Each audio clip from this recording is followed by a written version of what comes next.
Hai semua, Yindi Tamrap Sut Thai Santai Kah? Dalam topik ini, kita akan belajar tentang nombor kardinal dalam bahasa Thai. Bermula dari nombor asas hingga nombor besar dan lain-lain. Nombor dalam Thai disebut lek, manakala kuantiti atau amount disebut jamnuan. Okey, jom mula.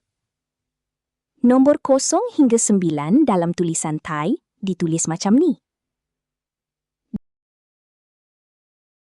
Dan nombor lain ditulis macam ni. Nombor 0 hingga 10 dalam bahasa Thai disebut macam ni.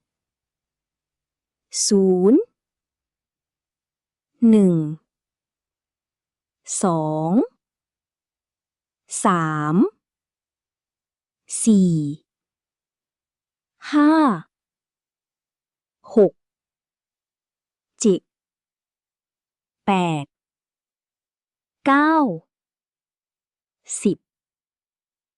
Dan angka belas dan puluh nak tulis macam mana? Well, mudah je nak tulis angka belas dan puluh dengan guna formula ni. Untuk angka puluh, tulis macam ni. Nombor tambah sip tambah nombor sama dengan hasil. Contoh, 39 51 84 50. Untuk angka belas, tulis macam ni. Sip tambah nombor sama dengan hasil. Contoh, 12 15 11 19. Untuk nombor 20 pula akan disebut yisip, bukan songsip. Dan cara tulisnya macam ni. Yisip tambah nombor sama dengan hasil. Contoh, 22 27 29. Nombor 1 memang disebut neng. Tapi jika ada nombor lain di depan nombor 1 selain dari kosong, seperti 11, 21, 31, 41 dan lain-lain, nombor 1 akan disebut e. Contoh, 31 bukan 31. 91 bukan 91. Untuk nombor besar pula disebut macam ni. 100 1,000 10,000 100,000 ล้าน 10 ล้าน 100 ล้าน 1,000 ล้าน 10,000 ล้าน 100,000 ล้าน ล้านล้าน 10 ล้านล้าน 100 ล้านล้าน 1,000 ล้านล้าน.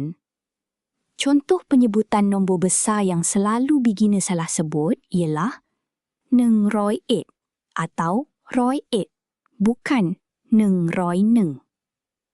150 bukan 105.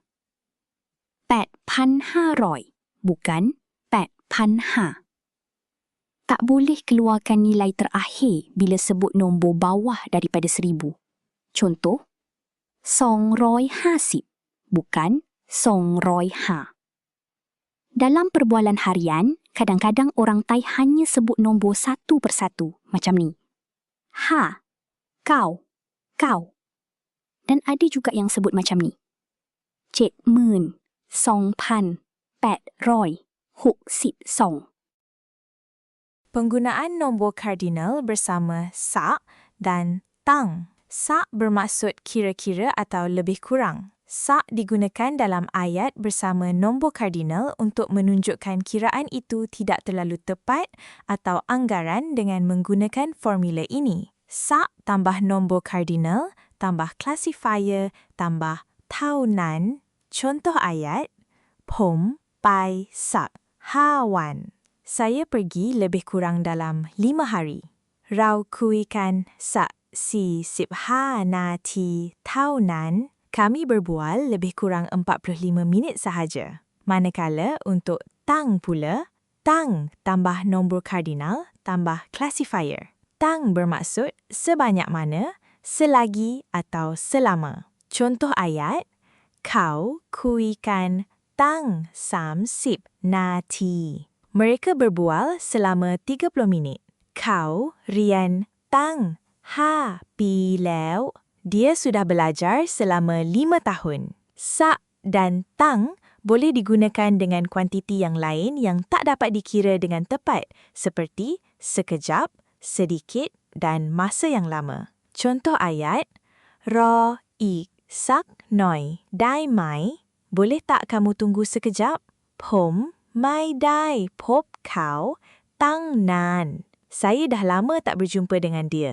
กินสักหน่อยก็ยังดี Makan sedikit pun tak apa. ฉันรอตั้งนาน Saya sudah lama menunggu. Itu saja. Terima kasih kerana menonton video ini. Jika anda rasa video ini menarik, jangan lupa like dan subscribe untuk video seterusnya. Bye-bye.